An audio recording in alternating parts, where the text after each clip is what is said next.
ஜெஃப்னா கலரி சொந்தங்களுக்கு நீ காலை வணக்கம். இலங்கையில் நாளாந்தம் வெளியாகும் பத்திரிகைகளின் முக்கிய செய்திகளை பற்றி பேப்பர் டைம் நிகழ்ச்சியூடாக பார்த்து வருகின்றோம். அந்த வகையில் 12ஆம் தேதி ஜூலை மாதம் 2024ஆம் ஆண்டு வெளியான பத்திரிகைகளின் முக்கிய செய்திகளை பற்றி பார்க்கலாம். முதலில் உதயன் பத்திரிகையில் அமைந்துள்ள முக்கிய செய்திகளாக நாடாளுமன்ற குழு தலைமை வழங்க மறுத்தால் தனி அணி, புலட் டெலோ தீவிர பரிசீலனை. இலங்கை தமிழரசுக் கட்சியின் நாடாளுமன்ற குழு தலைமை பதவியை வழங்குவதற்கு மறுத்தால் நாடாளுமன்றத்தில் தனி அணியாக இயங்குவது தொடர்பில் டெலோவும் புலட்டும் ஆலோசனை நடத்தி வருவதாக அறிய முடிகின்றது. தமிழ் தேசிய கூட்டமைப்பாக 2020ஆம் ஆண்டு நாடாளுமன்ற தேர்தலை இலங்கை தமிழரசுக் கட்சி, டெலோ, புலட் ஆகியன இணைந்து சந்தித்திருந்தன. நாடாளுமன்றத்தில் இலங்கை தமிழரசுக் கட்சியாக அவை இயங்கின. உள்ளூராட்சி தேர்தலில் தனித்து போட்டியிடும் முடிவை இலங்கை தமிழரசுக் கட்சி எடுத்ததைத் தொடர்ந்து புலட், டெலோ என்பன வேறு சில தரப்புகளுடன் இணைந்து தங்களை தமிழ் தேசிய கூட்டமைப்பாக பிரகடனப்படுத்தின. அத்துடன் ஜனநாயக தமிழ் தேசிய கூட்டணி என்ற பதிவு செய்யப்பட்ட அரசியல் கட்சியின் பெயரில் உள்ளூராட்சி தேர்தலில் வேட்புமனுவும் தாக்கல் செய்திருந்தன. இந்த நிலையில் இலங்கை தமிழரசுக் கட்சியின் நாடாளுமன்ற குழு தலைவர் ரா சம்பந்தனின் மறைவின் பின்னர் அந்த பதவியை தமக்கு தருமாறு டெலோவின் தலைவர் செல்வம் அடைக்கல்நாதன் கோரியிருந்தார். ஆனால் இலங்கை தமிழரசுக் கட்சி அந்த கோரிக்கைக்கு மறுப்பு தெரிவித்துள்ளது. தலைமை பதவியை வழங்குவதற்கு இலங்கை தமிழரசுக் கட்சி தொடர்ந்து மறுக்குமாக இருந்தால் இதுவரை காலமும் நாடாளுமன்றத்தில் இலங்கை தமிழரசுக் கட்சியின் கீழ் இயங்கி வந்த டெலோவும் புலட்டும் சபாநாயகரை சந்தித்து தனி அணியாக இயங்குவதற்கான கோரிக்கையை முன்வைப்பது தொடர்பில் தீவிரமாக பரிசீலித்து வருவதாக அறிய முடிகின்றது என்றவாறாக அந்த செய்தி காணப்படுகின்றது. முதற் பக்கத்தில் அமைந்துள்ள மற்றொரு முக்கிய செய்தியாக பணி புறக்கணிப்பில் ஈடுபட்ட ரயில் ஊழியர்களுக்கு பணி விலக்கல் கடிதம். பணி புறக்கணிப்பில் ஈடுபட்டுள்ள ரயில் ஊழியர்கள் சேவையிலிருந்து விலகி சென்றதாக கருதி சுமார் 1000 பேருக்கு தபால் மூலம் பிரத்யேக கடிதம் அனுப்பப்பட்டுள்ளதாக போக்குவரத்து அமைச்சர் பந்துல குணவர்த்தன தெரிவித்துள்ளார். பெனாகுடையில் நேற்று வியாழக்கிழமை பகல் இடம்பெற்ற நிகழ்வொன்றில் கலந்து கொண்ட அவர் ஊடகங்களுக்கு கருத்து வெளியிடும் போதே அவர் இவ்வாறு தெரிவித்துள்ளார். பயங்கரவாத தொழிற்சங்கவாதிகளால் நாட்டின் பொதுச்சட்டம் சவாலுக்குட்படுத்தப்படுகின்றது. நிறைவேற்று ஜனாதிபதியின் நாட்டை முன்னோக்கி கொண்டு செல்வதற்கு தேவையான நடவடிக்கைகளுக்கு சவால் விடுத்து இந்த பணி புறக்கணிப்பு முன்னெடுக்கப்படுகின்றது. அவர்கள் நாட்டின் சட்டத்தை மதிக்கவில்லை என்பதன் அடிப்படையில் பணி புறக்கணிப்பில் ஈடுபட்டுள்ள ரயில் நிலைய அதிபர்கள் அனைவரும் சேவையிலிருந்து விலகி சென்றதாக கருதி ரயில்வே பொது முகாமையாளரால் கடிதம் அனுப்பப்பட்டுள்ளது. கோரிக்கைகள் என்ற பெயரில் நாட்டு மக்களுக்கான சேவையை பலவந்தமாக பறிக்க முடியாது. சுயநலமாகவும் தான் தோன்றித்தனமாகவும் அரசு சேவையை முன்னெடுத்து செல்ல முடியாதெனவும் அமைச்சர் பந்துல மேலும் குறிப்பிட்டுள்ளார் என்றவாறாக அந்த செய்தி தொடர்ந்து செல்கின்றது. முதற் பக்கத்தில் அமைந்துள்ள மற்றொரு முக்கிய செய்தியாக அத்துமீறிய மீன்பிடி தமிழக மீனவர்கள் 13 பேர் கைதாகினர். இலங்கை கடற்பரப்புக்குள் அத்துமீறி சட்டவிரோத மீன்பிடியில் ஈடுபட்ட குற்றச்சாட்டில் தமிழக மீனவர்கள் 13 பேர் நேற்று கைது செய்யப்பட்டுள்ளனர். நெடுந்தீவு கடற்பகுதியில் நேற்று அதிகாலை 3 விசைப்படகுகளில் சட்டவிரோதமான மீன்பிடியில் ஈடுபட்டு கொண்டிருந்த அவர்கள் கடற்கண்காணிப்பு பணியில் ஈடுபட்டிருந்த இலங்கை கடற்படையினரால் கைது செய்யப்பட்டுள்ளனர்.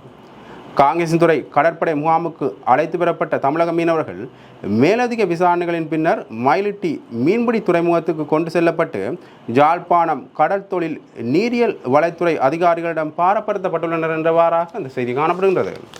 முதற் பக்கத்தில் அமைந்துள்ள மற்றொரு முக்கிய செய்தியாக பிரதமரின் பங்கேற்பில் யாழ்ப்பாணம், கிளிநொச்சி மாவட்டங்களுடைய ஒருங்கிணைப்பு குழு கூட்டம் இன்று. யாழ்ப்பாணம், கிளிநொச்சி மாவட்டங்களில் சிறப்பு ஒருங்கிணைப்பு குழு கூட்டங்கள் பிரதமர் தினேஷ் குணவர்த்தனவின் தலைமையில் இன்று இடம்பெறவுள்ளன. யாழ்ப்பாண மாவட்ட செயலகத்தில் இன்று காலை இடம்பெறும் யாழ்ப்பாண மாவட்ட ஒருங்கிணைப்பு குழு கூட்டத்தை தொடர்ந்து இன்று மாலை கிளிநொச்சி மாவட்ட செயலகத்தில் கிளிநொச்சி மாவட்ட ஒருங்கிணைப்பு குழு கூட்டம் நடைபெற உள்ளது என்றவாறாக அந்த செய்தி காணப்படுகிறது. முதற் பக்கத்தில் அமைந்துள்ள மற்றொரு முக்கிய செய்தியாக இலங்கை ஆசிரியர் சங்கத்தின் பொதுச் செயலாளர் ஜோசப் ஸ்டாலின் போன்றோர் தீவிரவாதிகளே, அமைச்சர் காஞ்சன ஆவேசம், புலிகளுடனும் ஒப்பிட்டு விமர்சனம். நாட்டில் பிரச்சனைகளை ஏற்படுத்துவதற்காக சில தொழிற்சங்கவாதிகள் தீவிரவாத அமைப்பு போல செயற்படுகின்றனர். ஜோசப் ஸ்டாலின் போன்றவர்கள் தீவிரவாதிகள் தான் என்று அமைச்சர் காஞ்சன விஜயசேகர தெரிவித்துள்ளார். நாடாளுமன்றத்தில் நேற்று அவர் மேலும் தெரிவித்துள்ளதாவது ஜனாதிபதியின் பதவிக்காலம் தொடர்பில் இருந்த இடர்பாடுகள் நீதிமன்றத்தால் நீக்கப்பட்டுள்ளன. ஜனாதிபதி தேர்தலை ஒத்திவைக்க முயற்சி எடுக்கப்படவில்லை. அவ்வாறு தேர்தலை பிற்போடும் திட்டமும் இல்லை. தேர்தலுக்கு ஆளும் கட்சி தயாராகிவிட்டது. எதிர்வரும் 17ஆம் தேதிக்கு பிறகு தேர்தல் ஆணைக்குழு அறிவிப்பு விடுத்த பின்னர் முழு வீச்சுடன் தேர்தல் நடவடிக்கையில் இறங்குவோம். எதிரணியில் இருப்பவர்களுக்கு தேர்தலை பிற்போட்டு பழக்கம் இருக்கலாம். அதனால் தான் தேர்தல் குறித்து அவர்களுக்கு சந்தேகம் உள்ளது. ஆனால் எங்களுக்கு தேர்தல்களை பிற்போட்டு பழக்கம் இல்லை. அதேவேளை இந்த நாட்டில் பிரச்சனையை ஏற்படுத்துவதற்கு சில தொழிற்சங்கங்கள் முற்படுகின்றன. தீவிரவாத அமைப்பு போல சில தொழிற்சங்கங்கள் செயற்படுகின்றன. அவற்றின் தலைவர்கள் தீவிரவாதிகள் போல் செயற்படுகின்றனர். தமது கோரிக்கையை வென்றெடுக்க மக்களை பணைய கைதிகளாக்குகின்றனர். புலிகளும் இவ்வாறு தான் மக்களை பணைய கைதிகளாக பயன்படுத்தினர். ஜோசப் ஸ்டாலின் போன்றவர்கள் தீவிரவாதிகள் தான். இவ்வாறு அமைச்சர் காஞ்சன விஜயசேகர மேலும் தெரிவித்துள்ளார் என்றவாறாக அந்த செய்தி காணப்படுகிறது. முதற் பக்கத்தில் அமைந்துள்ள மற்றொரு முக்கிய செய்தியாக, படுகொலையாளிகளை கைது செய்ய வேண்டும் சஜித் கோரிக்கை. நாடாளுமன்ற முன்னாள் உறுப்பினர்களான ரவிராஜ், ஜோசப் பெர்ராய்சிங்கம், மகேஸ்வரன் ஆகியோரை கொலை செய்தவர்கள் கைது செய்யப்பட வேண்டும் என்று எதிர்க்கட்சித் தலைவர் சஜித் பிரேமதாச நாடாளுமன்றத்தில் நேற்று வலியுறுத்தியுள்ளார். இது தொடர்பில் சஜித் மேலும் தெரிவித்துள்ளதாவது, இன்று சட்டம் மற்றும் ஒழுங்கு தொடர்பில் பாரதூரமான சூழல் ஏற்பட்டுள்ளது. வருகிறார்கள், சுடுகின்றார்கள், தப்பியோடுகின்றார்கள். எனவே இது குறித்து நம் நாட்டு சாமானியர்களிடம் பெரும் அச்சம் நிலவுகின்றது. பெரும் சந்தேகம் உள்ளது. சமூகத்தின் பாதுகாப்பு, சமூகத்தில் உள்ள குடிமக்களின் பாதுகாப்பை உறுதி செய்வது தற்போதைய அரசின் பொறுப்பாகும். இதற்கான தீர்வு என்ன? சமூகத்தில் சட்டம் ஒழுங்கை பேணுவதன் மூலம் வன்முறையை ஒழிப்பதற்கு எங்களுடைய ஆதரவை நிச்சயம் வழங்குவோம் என்று அவர் குறிப்பிட்டுள்ளார் என்றவாறாக அந்த செய்தி தொடர்ந்து செல்கின்றது. முதற் பக்கத்தில் அமைந்துள்ள மற்றொரு முக்கிய செய்தியாக, சட்டமா அதிபராக பாரிந்த ரணசிங்க அரசமைப்பு பேரவை அங்கீகாரம். ஜனாதிபதி சட்டத்தரணி பாரிந்த ரணசிங்கவை சட்டமா அதிபராக நியமிப்பதற்கு அரசமைப்பு பேரவை அங்கீகாரம் வழங்கியுள்ளதாக சபாநாயகர் மஹிந்த யாப்பா அபிவர்த்தன தெரிவித்துள்ளார். அரசமைப்பு பேரவை நேற்று வியாழக்கிழமை சபாநாயகரின் தலைமையில் கூடிய போதே இது தொடர்பான தீர்மானம் எடுக்கப்பட்டுள்ளது. அரசமைப்பு பேரவையின் தீர்மானம் தொடர்பாக ஜனாதிபதிக்கு எழுத்து மூலம் அறிவிக்கப்படும் எனவும் சபாநாயகர் குறிப்பிட்டுள்ளார். இதேவேளை சட்டமா அதிபராகவிருந்த சஞ்சய் ராஜரத்னத்தின் பதவிக்காலம் நிறைவுக்கு வந்த நிலையில் ஜனாதிபதி சட்டத்தரணி பாரிந்த ரணசிங்க அண்மையில் பதில் சட்டமா அதிபராக நியமிக்கப்பட்டுள்ளார் என்பது குறிப்பிடத்தக்கது என்றவாறாக இந்த செய்தி காணப்படுகிறது. இவை உதயன் பத்திரிகையில் அமைந்த முக்கிய செய்திகள். இனி வலம்புரி பத்திரிகையின் முக்கிய செய்திகளை பற்றி பார்க்கலாம். வலம்புரி பத்திரிகையின் முதற் பக்கத்தில் அமைந்துள்ள முக்கிய செய்திகளாக, சகல கோரிக்கைகளையும் நிறைவேற்ற முடியாது, தொழிற்சங்க தலைவர்களுக்கு எதிராக கடும் நடவடிக்கை, சபையில் பிரச்சனை நடந்துங்க தெரிவிப்பு. போராட்டங்களில் ஈடுபடும் தொழிற்சங்கங்கள் முன்வைக்கும் சகல கோரிக்கைகளையும் நிறைவேற்ற முடியாது, மக்களை அசௌகரியங்களுக்கு உள்ளாக்கும் வகையில் அரசியல் நிலைப்பாட்டுடன் போராட்டங்களில் ஈடுபடும் தொழிற்சங்க தலைவர்களுக்கு எதிராக அமைச்சு மட்டத்தில் உரிய நடவடிக்கைகளை முன்னெடுக்குமாறு ஆளும் தரப்பின் பிரதம கொறடாவான பிரசன்ன நடந்துங்க சபையில் வலியுறுத்தியுள்ளார். பாராளுமன்றத்தில் நேற்று வியாழக்கிழமை இடம்பெற்ற அமரின் போது விசேட கூற்றை முன்வைத்து உரையாற்றுகையில் அவர் மேற்கண்டவாறு குறிப்பிட்டுள்ளார். அவர் மேலும் உரையாற்றிய போது, அரசியல் கட்சிகளின் நிலைப்பாடுகளுக்கு அமைய ஒரு சில தொழிற்சங்கத்தினர் பணி புறக்கணிப்பு போராட்டங்களில் ஈடுபட்டுள்ளனர். புகையிரத தொழிற்சங்கங்களின் பணி புறக்கணிப்பு போராட்டத்தினால் கம்பகா பெண்முள்ள பகுதியைச் சேர்ந்த நபர் ஒருவர் புகையிரத்தில் இருந்து தவறி விழுந்து உயிரிழந்துள்ளார். பொருளாதார பாதிப்புக்கு மத்தியில் தொழிற்சங்கங்கள் முன்வைக்கும் அனைத்து கோரிக்கைகளையும் நிறைவேற்ற முடியாது, பொதுமக்களை அசௌகரியங்களுக்கு உள்ளாக்கும் வகையில் பணி புறக்கணிப்பில் ஈடுபடும் தொழிற்சங்க தலைவர்களுக்கு எதிராக அமைச்சு மட்டத்தில் உரிய நடவடிக்கைகளை எடுங்கள், இவர்களின் அரசியல் நிலைப்பாடுகளுக்காக அப்பாவி மக்களை அசௌகரியங்களுக்கு உள்ளாக்க முடியாது என்றார் என்றவாறாக அந்த செய்தி காணப்படுகிறது.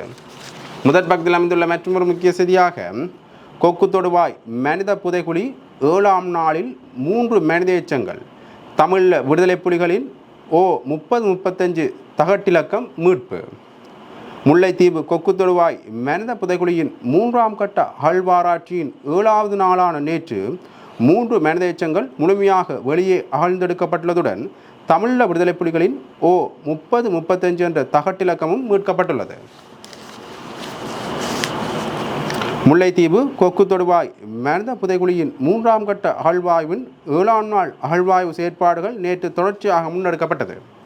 முல்லைத்தீவு நீதிமன்ற நீதிபதி தர்மலிங்கம் பிரதிபன் முன்னிலையில் தொல்லியல் பேராசிரியர் ராஜ் சோமதேவ உள்ளிட்ட குழுவினர், முல்லைத்தீவு மாவட்ட சட்ட வைத்திய அதிகாரி வாசுதேவா, தடயவியல் போலீசார் உள்ளிட்ட தரப்பினரின் பங்கு பெற்றுதல்களுடன் இந்த 7ஆம் நாள் அகழ்வாய்வுகள் இடம்பெற்றிருந்தன.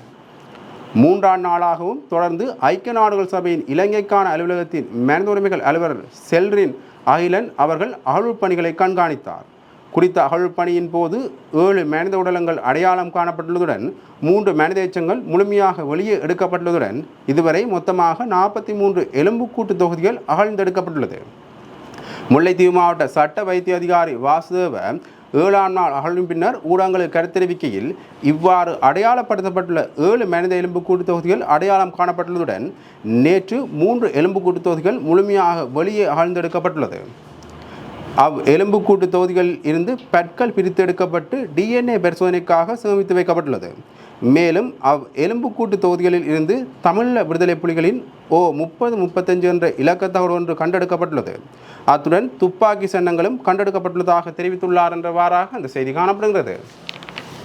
முதற் பக்கத்தில் அமைந்துள்ள மற்றொரு முக்கிய செய்தியாக ஜனாதிபதியையும் அரசையும் மக்கள் ஓட விரட்டியடிப்பர், பாராளுமன்றத்தில் சுமந்திரன் MP எச்சரிக்கை. ஜனாதிபதி தேர்தல் அக்டோபர் 17ஆம் தேதிக்கு முன்னர் நடத்தியாக வேண்டும். அதுதான் அரசமைப்பு ஏற்பாடு. ஏதேனும் வகையில் அதை குழப்பி தேர்தலை பிற்போட முயற்சித்தால் ஜனாதிபதியையும் இந்த அரசாங்கத்தையும் மக்கள் ஓட விரட்டியடிப்பார்கள். இவ்வாறு நேற்று பாராளுமன்றத்தில் அரசு தரப்பை பார்த்து எச்சரிக்கை விடுத்தார் பாராளுமன்ற உறுப்பினர் ஜனாதிபதி சட்டத்தரணி MA சுமந்திரன். ஜனாதிபதி தேர்தல் விடயம் தொடர்பாக எதிர்க்கட்சிகள் நேற்று பாராளுமன்றத்தில் கொண்டு வந்த ஒத்திவைப்புகளை பிரேரணையின் மீது உரையாற்றும் போதே சுமந்திரன் MP மேற்கண்டவாறு குறிப்பிட்டார். அவர் மேலும் தெரிவிக்கையில் ஜனாதிபதியின் பதவிக்காலம் 5 வருடங்கள் தான் என்பது அரசியலமைப்பிலும் தெளிவாக உள்ளது. அதை இப்போது உயர்நீதிமன்றமும் தெளிவுபடுத்திவிட்டது. இந்த நிலையில் ஜனாதிபதி தேர்தல் ஏற்பாடுகள் தொடர்பான அரசமைப்பு பிரிவுகளில் மாற்றம் ஒன்று கொண்டுவரப்பட வேண்டிய தேவை எதுவும் இல்லை என்று அவர் குறிப்பிட்டுள்ளார் என்றவாறாக அந்த செய்தி தொடர்ந்து செல்கின்றது. முதற் பக்கத்தில் அமைந்துள்ள மற்றொரு முக்கிய செய்தியாக மட்டக்களப்பு கரடியனார் பிரதேசத்தில் புலிகளால் புதைக்கப்பட்டிருந்த பெருமளவு ஆயுதங்கள் மீட்பு. விடுதலை புலிகளால் புதைக்கப்பட்டிருந்த ஆளணி எதிர்ப்பு கண்ணிவடிகள் மற்றும் தோட்டாக்கள் என்பன கண்டுபிடிக்கப்பட்டுள்ளன. மட்டக்களப்பு கரடியனார் பிரதேசத்தில் பதுக்கி வைக்கப்பட்டிருந்த நிலையில் இந்த ஆயுதங்கள் போலீஸ் விசேட அதிரடிப்படையினரால் கண்டுபிடிக்கப்பட்டுள்ளது. இதன்போது விடுதலை புலிகளினால் 8 அடி ஆழத்தில் புதைக்கப்பட்டிருந்த இந்த ஆயுதங்களை கண்டுபிடித்ததாக போலீசார் தெரிவித்துள்ளனர். அதன்படி 299 ஆளணி எதிர்ப்பு கண்ணிவடிகள், 7.62 மில்லிமீட்டர் 39 டெட்டனேட்டர்கள், 38 மற்றும் 19,930 உயிர்குண்டுகள் கண்டுபிடிக்கப்பட்டுள்ளது என்று அவர் குறிப்பிட்டுள்ளார் என்றவாறாக அந்த செய்தி தொடர்ந்து செல்கின்றது. 3ஆம் பக்கத்தில் அமைந்துள்ள முக்கிய செய்தியாக பணி புறக்கணிப்பில் கலந்து கொள்ளாத அரச உத்தியோகத்தர்களுக்கு சம்பள உயர்வு. மனித உரிமைகள் ஆணைக்குழுவில் முறைப்பாடு. கடந்த 8ஆம் தேதி மற்றும் 9ஆம் தேதிகளில் கடமைகளில் ஈடுபட்டிருந்த அரச உத்தியோகத்தர்களுக்கு சம்பளத்தை அதிகரிக்க உள்ளதாக அரசாங்கம் அறிவித்துள்ள நிலையில் நேற்று மனித உரிமைகள் ஆணைக்குழுவில் முறைப்பாடு ஒன்று பதிவு செய்யப்பட்டுள்ளது. தொழிற்சங்க பிரதிநிதிகள் குழு ஒன்று இவ்வாறு முறைப்பாடு ஒன்றை பதிவு செய்துள்ளது. ஒன்றிணைந்த பணிப்புறக்கணிப்பில் கலந்து கொள்ளாத பணியாளர்களுக்கு விசேட சம்பள அதிகரிப்பை வழங்கி அரச உத்தியோகத்தர்களுக்கு இடையில் பிளவுகளை ஏற்படுத்த முயற்சிக்கப்படுவதாக குற்றம் சுமத்தப்பட்டுள்ளது. அரசு சேவையின் நிறைவேற்று அதிகாரிகளுக்கு வழங்க தீர்மானிக்கப்பட்டுள்ள 25,000 ரூபாய் கொடுப்பனவை தமக்கு வழங்குமாறு கோரி அரசு ஊழியர்கள் கடந்த 2 நாட்களாக பணிப்புறக்கணிப்பு போராட்டத்தில் ஈடுபட்டுள்ளனர். கடந்த 8ஆம் தேதி மற்றும் 9ஆம் தேதிகளில் வேலைநிறுத்தத்தில் பங்கேற்காத அரசு ஊழியர்களுக்கு விசேட சம்பள அதிகரிப்பை வழங்க அமைச்சரவை அங்கீகாரம் வழங்கியுள்ளது. இதேபோல சம்பள முரண்பாடுகள் உள்ளிட்ட பிரச்சனைகளுக்கு எதிர்காலத்தில் மேற்கொள்ள வேண்டிய நடவடிக்கைகள் தொடர்பில் அரசு சேவையின் அனைத்து தொழிற்சங்களுடனும் இணைந்து விசேட கலந்துரையாடலும் இடம்பெற்றது என்றவாறாக அந்த செய்தி காணப்படுகின்றது. இவை வலம்புரிபத்திரிகையில் இந்த முக்கிய செய்திகள். இனி தினக்குள் பத்திரிகையின் முக்கிய செய்திகளை பற்றி பார்க்கலாம். தினக்குள் பத்திரிகையின் முதற் பக்கத்தில் அமைந்துள்ள முக்கிய செய்திகளாக உயர்நீதிமன்ற வியாக்கியானத்துக்கு எதிராக ஜனாதிபதி மாளிகையில் பெரும் சூழ்ச்சி நடக்கிறது. ஜனாதிபதியின் பதவிக்காலம் தொடர்பில் அமைச்சரவைக்கு ஏன் பத்திரம் சமர்ப்பிக்க வேண்டும்? அன்றகுமார கேள்வி. ஜனாதிபதியின் பதவிக்காலம் தொடர்பில் உயர்நீதிமன்றம் வழங்கியுள்ள வியாக்கியானத்துக்கு எதிராக செயற்பட ஜனாதிபதி மாளிகை சூழ்ச்சியில் ஈடுபட்டுள்ளதாக குற்றம் சாட்டிய JVP தலைவர் அன்றகுமார் சனாயக்க ஜனாதிபதியின் பதவிக்காலம் தொடர்பில் ஜனாதிபதி சமர்ப்பித்துள்ள அமைச்சரவை பத்திரம் சட்டமாவதற்கு முன்னரே அவர் படுதோல்வி அடைவார் எனவும் கூறினார். பாராளுமன்றத்தில் நேற்று வியாழக்கிழமை இடம்பெற்ற சட்ட ரீதியான ஏற்பாடுகளுக்கு அமைய உரிய காலத்தில் ஜனாதிபதி தேர்தலை நடத்துவது பற்றிய சபை ஒத்திவைப்புகளை விவாதத்தை ஆரம்பித்து உரையாற்றும் போதே இவ்வாறு தெரிவித்த அவர் மேலும் பேசுகையில், அரசியலமைப்பின் பிரகாரம் எதிர்வரும் செப்டம்பர் அல்லது அக்டோபர் மாதம் ஜனாதிபதி தேர்தல் இடம்பெறவுள்ள நிலையில் ஜனாதிபதியின் பதவிக்காலம் 5 வருடங்களா அல்லது 6 வருடங்களா என்ற சந்தேகத்தை ஜனாதிபதியின் சகாக்கள் ஏற்படுத்தியுள்ளார்கள். ஜனாதிபதியின் பதவிக்காலத்தை 6 வருடங்களாக நீடிப்பது அவசியம் என ஐக்கிய தேசிய கட்சியின் பொதுச் செயலாளர் பாலித ரங்கே பண்டார தெரிவித்துள்ளமை பாரிய சர்ச்சைகளை ஏற்படுத்தியது. ஜனாதிபதியின் பதவிக்காலம் தொடர்பில் நாட்டு மக்களுக்கு எவ்வித பிரச்சனையும் சிக்கலும் கிடையாது. ஜனாதிபதியின் பதவிக்காலம் 5 ஆண்டுகள் என்று அரசியலமைப்பில் குறிப்பிடப்பட்டுள்ளது என்பதை மக்கள் ஏற்றுக்கொண்டுள்ளார்கள். அரசியலமைப்பு தொடர்பில் பொருட்கோடல் வழங்கும் அதிகாரம் ஜனாதிபதி ரணில் விக்ரமசிங்கவுக்கோ அவரது சகாக்களான வஜிர ரங்கே ஆகியோருக்கோ கிடையாது. அரசியலமைப்பின் 125வது உறுப்புரையின் பிரகாரம் உயர் நீதிமன்றத்துக்கே பொருட்கோடல் அதிகாரம் வழங்கப்பட்டுள்ளது என்று அவர் குறிப்பிட்டுள்ளார் என்றவாறாக அந்த செய்தி தொடர்ந்து செல்கின்றது. முதற் பக்கத்தில் அமைந்துள்ள மற்றும் ஒரு முக்கிய செய்தியாக மூடி மறைக்க அரசு முயற்சி, சர்வதேச கண்காணிப்பு அவசியம். முல்லைத்தீவு கொக்கு தொடுவாய் மனித புதைகுழி விவகாரத்தில் உள்ளக விசாரணையின் மீது நம்பிக்கை இல்லை என்றும் இது தொடர்பில் சர்வதேச கண்காணிப்புடன் முறையான விசாரணை அவசியமாகும் என்றும் தமிழ் தேசிய மக்கள் முன்னணியின் பாராளுமன்ற உறுப்பினர் செல்வராசா கஜேந்திரன் தெரிவித்துள்ளார். பாராளுமன்றத்தில் நேற்று வியாழக்கிழமை இடம்பெற்ற சட்ட ரீதியான ஏற்பாடுகளுக்கு அமைய உரிய காலத்தில் ஜனாதிபதி தேர்தலை நடத்துவது பற்றிய சபை ஒத்திவைப்பு விவாதத்தில் உரையாற்றும் போதே அவர் இவ்வாறு தெரிவித்துள்ளார். இதன்போது அவர் மேலும் கூறுகையில், ஜனாதிபதி தேர்தல் விவகாரத்தில் எமது தமிழ் தேசிய மக்கள் முன்னணியின் நிலைப்பாடானது மக்களின் ஆணையின்றி பதவியில் இருக்கும் ரணில் விக்ரமசிங்கே உடனடியாக தேர்தலுக்கு சென்று மக்கள் ஆணையை பெற்றுக்கொள்ள நடவடிக்கை எடுக்க வேண்டும். இதன்படி உரிய காலத்தில் தேர்தல் நடத்தப்பட வேண்டும். இதனை ஒத்திவைக்கக்கூடாது என்ற நிலைப்பாட்டில் இருக்கின்றோம். இதேவேளை முல்லைத்தீவு கொக்கு தொடுவாய் மனித புதைகுழி அகழ்வு பணி நடைபெறுகின்றது. அதிலிருந்து 48 உடலங்கள் மீட்கப்பட்டுள்ளன. இவை எந்த காலத்தில் புதைக்கப்பட்டவை என தெரியவில்லை. இங்கே ஆய்வில் ஈடுபட்டுள்ள ராஜ் சோமதேவா குறிப்பிட்டுள்ள கருத்து தமிழ் மக்கள் மத்தியில் ஏமாற்றத்தை ஏற்படுத்தியுள்ளது. அங்கு கண்டெடுக்கப்பட்ட விக்ஸ்டோவி மற்றும் ஆடைகள் போன்றவற்றை அடிப்படையாக கொண்டு அந்த காலப்பகுதி 1995 மற்றும் 1996 காலப்பகுதியாக இருக்கலாம் என்று கூறியுள்ளார். அத்துடன் இது தொடர்பில் இராணுவத்தினரிடம் விசாரணை நடத்துவீர்களா என்று காணாமல் போனோர் தொடர்பான அலுவலக தரப்பினரிடம் ஊடகவியலாளர் கேட்டபோது இராணுவத்தினரிடம் மட்டுமல்ல பல தரப்பினரிடம் விசாரணை நடத்த வேண்டும் என கூறி அதனை மூடி மறைக்கும் வகையில் கருத்து கூறியுள்ளனர் என்று அவர் குறிப்பிட்டுள்ளார் என்றவாறாக அந்த செய்தி தொடர்ந்து செல்கின்றது. முதற் பக்கத்தில் அமைந்துள்ள மற்றொரு முக்கிய செய்தியாக கோபால்ட்டை அகல இந்தியாவுக்கு இலங்கை எதிர்ப்பு. இந்து சமுத்திரத்தின் கடல் மலைப்பகுதியிலிருந்து கோபால்ட் உலோகம் குறித்து ஆய்வுகளை மேற்கொள்ளும் இந்தியாவின் முயற்சிக்கு இலங்கை எதிர்ப்பை வெளியிட்டுள்ளதைத் தொடர்ந்து இந்த விடயத்தில் இரு நாடுகளுக்கும் இடையில் முரண்பாடு ஏற்பட்டுள்ளது. இந்து சமுத்திரத்தின் அபானாசி நிக்கிட்டின் கடல் மலையிலிருந்து கோபால்ட்டினை ஆள்வதற்கு கிங்ஸ்டன் ஜமைக்காவில் உள்ள சர்வதேச கடற்படுக்கை அதிகார சபையிடம் இந்தியா விடுத்துள்ள வேண்டுகோளிற்கு இலங்கை எதிர்ப்பு தெரிவித்துள்ளதைத் தொடர்ந்து 2 நாடுகளுக்கும் இடையில் இந்த விடயம் தொடர்பில் சர்ச்சை ஏற்பட்டுள்ளது. இந்தியா கோபால்ட் கனிமங்களை அகல விரும்பும் பகுதி தனது விரிவாக்கப்பட்ட கண்ட அடுக்கிற்குள் உள்ளதாக இலங்கை தெரிவிக்கின்றது. கண்ட அடுக்கின் வரம்புகள் குறித்த ஐக்கிய நாடுகளின் ஆணைக்குழு தனது கண்ட அடுக்கு வேண்டுகோள் குறித்து தீர்மானிக்கும் வரை ISA புதுடில்லியின் வேண்டுகோளை ஏற்கக்கூடாது என இலங்கை வேண்டுகோள் விடுத்துள்ளது என்றவாறாக அந்த செய்தி தொடர்ந்து செல்கின்றது. முதற் பக்கத்தில் அமைந்துள்ள மற்றொரு முக்கிய செய்தியாக இன்னும் 6 நாட்களே உள்ளது, தேர்தலை உடன் அறிவியுங்கள். ஜனாதிபதி தேர்தலை நடத்துவதற்கான அதிகாரம் கிடைத்தவுடனேயே தாமதிக்காது தேர்தல்கள் ஆணைக்குழு தேர்தலுக்கான அறிவித்தலை வெளியிட வேண்டும் என்று பிவிதுரை ஹெல உரிமைய கட்சியின் தலைவரான பாராளுமன்ற உறுப்பினர் உதய கம்மன்பில தெரிவித்துள்ளார்.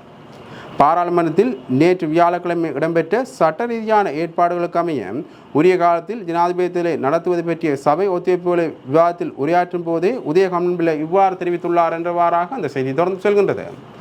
இவை தினக்குள் பத்திரிகையில் இந்த முக்கிய செய்திகள். இன்று வெளியான பத்திரிகைகளின் முக்கிய செய்திகளை பற்றி பார்த்தோம். தொடர்ந்தும் பத்திரிகை செய்திகளை அறிந்து கொள்ள பேப்பர் டைம் நிகழ்ச்சியுடன் இணைந்திருங்கள். நன்றி, வணக்கம்.